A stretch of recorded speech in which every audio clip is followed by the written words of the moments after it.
যখন এইভাবে নিত্যানন্দ প্রভু সবার দ্বারে দ্বারে যে এই হরিনাম বিতরণ করবার পরেও যখন এই অজ্ঞানী মানুষ এই হরে কৃষ্ণ মহামন্ত্র সম্বন্ধে জানতে পারছে না, নাম জপ করছে না, নাম কীর্তন করছে না, এই হরিনামের প্রতি তাদের রুচি সুচি আসছে না, নিত্যানন্দ প্রভু হাতে পায়ে ধরে তাদের দাসত্ব স্বীকার করে হলেও বলছে তোমরা আমাকে কিনে নিয়ে হলেও একবার এই মহামন্ত্র হরিনাম জপ করো। যারা জপ করছে তাদের নিত্যানন্দ প্রভু আমার দয়াল নিতাই বুকে জড়াই ধরে আদর করছে।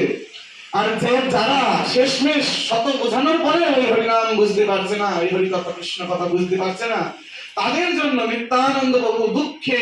মাটিতে গলা বলে যাচ্ছে, হায় হায় এর কি হবে, একে এত বুঝালাম তাও যে বুঝলো না, এর কি গতি হবে। নিত্যানন্দ প্রভু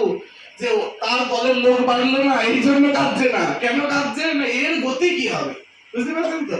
এত বলি নিত্যানন্দ ঘুমে গলি যায়,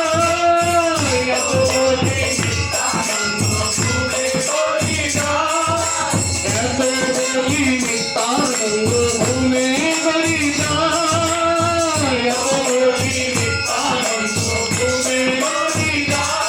হরি সোনার পর্বত যেন ধুলাতে মোটাই, সোনার পর্বত যেন ধুলাতে মোটাই, আজ সোনার পর্বত যেন ধুলাতে মোটাই, সোনার পর্বত যেন ধুলাতে মোটাই, সব ধুলাতে মোটাই, ধুলাতে মোটাই, আজ সোনার পর্বত যেন ধুলাতে মোটাই, সোনার পর্বত যেন ধুলাতে মোটাই, আর জগৎ জীবের দুঃখ দেখে ভুলাতে মোটাই, জগৎ জীবের দুঃখ দেখে ভুলাতে মোটাই, আজ ভুলাতে